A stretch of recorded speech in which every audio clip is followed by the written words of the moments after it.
Your friend. Your friend is a creature that hunts urban areas. Resembling a vaguely human-like form, it lurks in places without a lot of lights, but with streets and houses, and waits and waits and waits until it sees someone walking towards it.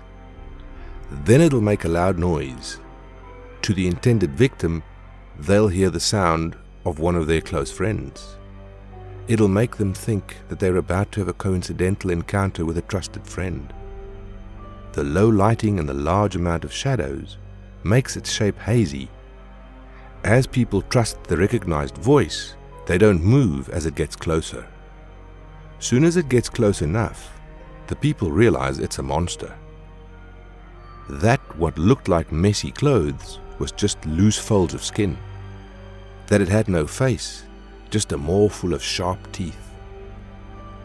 The victim realizes that it's too late, and even though they try to run or get back into their car, the monster is much faster than estimated.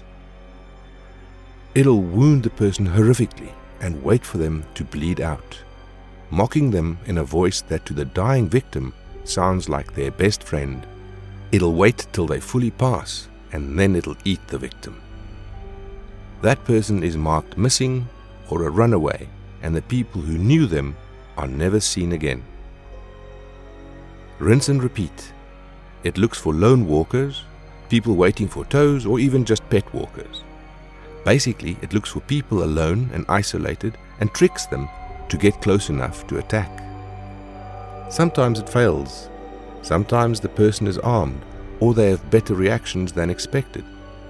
So the friend creature is shot or struck by a car, and its intended victim gets away without injury. What's really interesting about this creature is that it's confirmed that it used to be a human. Samples taken from the time survivors wounded it happened to bring up an old case. Nathaniel Way, Nate to his friends, age 23. Nate was the victim of a hit and run on a cold winter night. He was walking home from a party when suddenly he was struck and left heavily wounded. The accident left him as a paraplegic. Had the person stopped and gotten Nate to the hospital in time, he wouldn't have lost his limbs. But the person drove off after hitting him, causing Nate to be left bleeding and wounded until people found him the next day.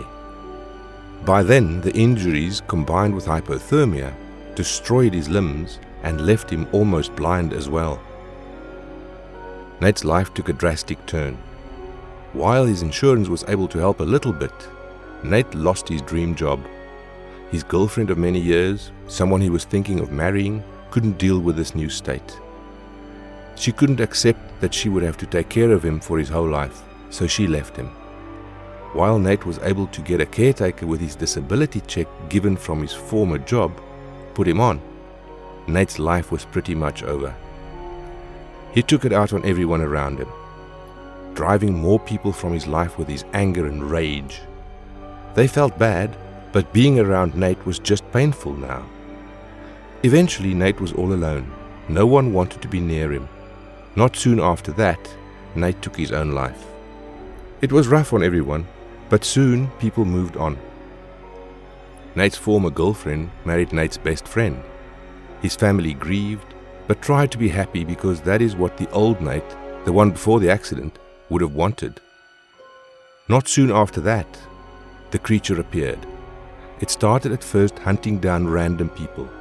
It had no set pattern, except doing careful investigation, knowing now that the monster is Nate, revealed that the people killed have been suspected of doing hit and runs themselves. It was playing avenging angel and taking care of all those who ruined people's lives. Then one day it went after a particular victim, one it failed to kill. After that, it completely changed its hunting targets. That person was Nate's best friend, and if it wasn't for the girlfriend hitting the creature with a car, Nate would have ripped him to pieces. Going back to the person in question and doing a private interview, the man admitted to our agents that he was the one who originally hit Nate that night. Nate, having been drunk and wandered randomly into the street, and him hitting Nate by accident. He didn't know it was Nate at the time and had freaked out at hitting someone, so he drove off and never said anything. As this agency isn't a police agency, just one that monitors and contains creatures, we didn't turn him into the police. We did advise him to get a transfer and move away with his girlfriend.